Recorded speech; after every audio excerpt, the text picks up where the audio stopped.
The family photo developed with a stranger in it. He wasn't in their photos, until he was. The Walgreens envelope was still warm from the printer when Tom opened it. He liked holding photos, the texture, the proof that life actually happened. Emily leaned on the counter beside him, Sophie bouncing around their legs with a popsicle. The first few pictures were pure joy, Sophie buried in sand, Emily's hair glowing in the sunset. Then Tom froze.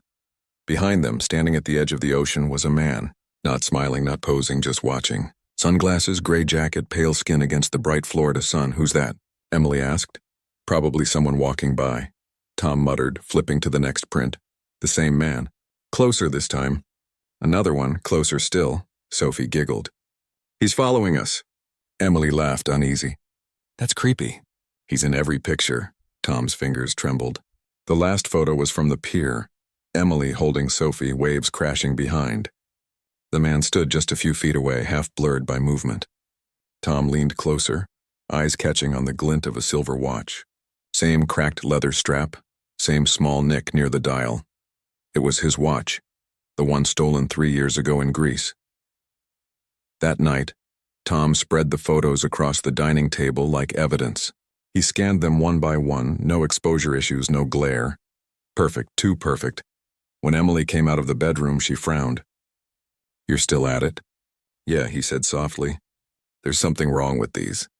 She sat beside him, eyes tired. You mean besides the creepy guy? He zoomed in on one of the prints under the kitchen light. The man's face was sharper now. Short beard, faint scar above the brow, expression flat. Look at this, Tom whispered. Emily squinted. Wait, that scar. Doesn't it look like mine? Tom finished. They stared at each other. Neither spoke. Later that night, Tom couldn't sleep. He kept checking the photos on his phone, trying to find a pattern. Day 1, no man. Day 2, every shot. Day 3, gone again. It wasn't random. It was deliberate. At 3 a.m., he got up for water and stopped at the window. Across the street, under the streetlight, stood a figure. Still. Watching. He blinked. Gone. The next morning, Emily said he looked pale. He brushed it off. Dropped Sophie at school.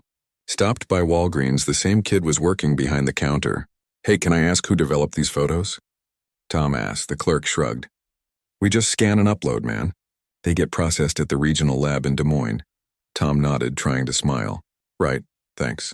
He turned to leave and glanced at the CCTV screen above the door. Live feed from the store cameras. In the monitor's reflection, he saw himself standing near the pharmacy aisle. But he was at the front door. He spun around. The aisle was empty. By the time he got home, the air in the house felt heavier. Emily was folding laundry. You okay? She asked. I saw someone, he said. She frowned. Who? I don't know. But he looked like me. Emily gave a nervous laugh. Tom, this is getting weird. That night, he checked their Ring doorbell feed. At 2:11 a.m., a man in a gray jacket walked past the yard. Same build, same stride, same scar. Tom slammed his laptop shut, heart pounding. He drove to the lab in Des Moines the next morning. No call, no appointment. Just walked into a warehouse that smelled like chemicals and old film. The woman at the front desk smiled politely. We don't usually handle walk-ins. I just need to know who developed these. She scanned the barcode on the envelope. Her smile faltered. That's strange. These files were first processed 3 years ago.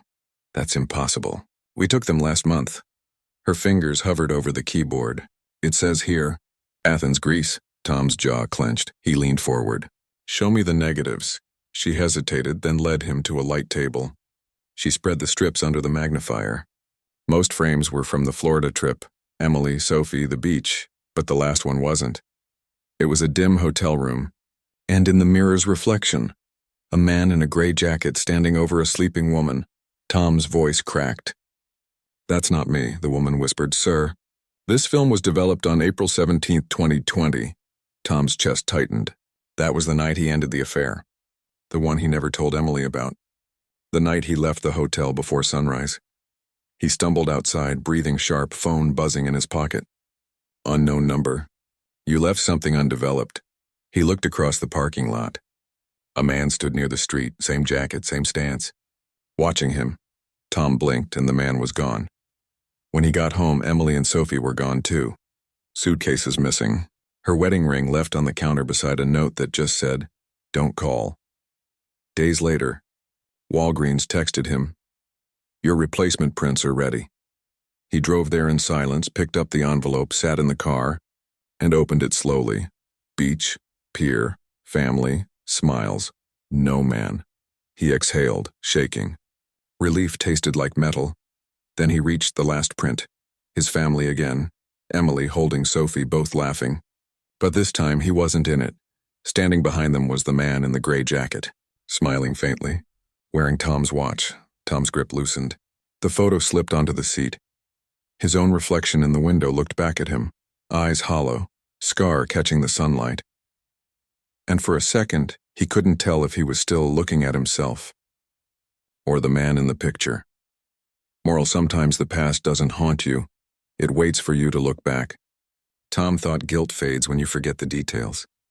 But the truth? It always develops. And when it does, you're either in the picture or you're not.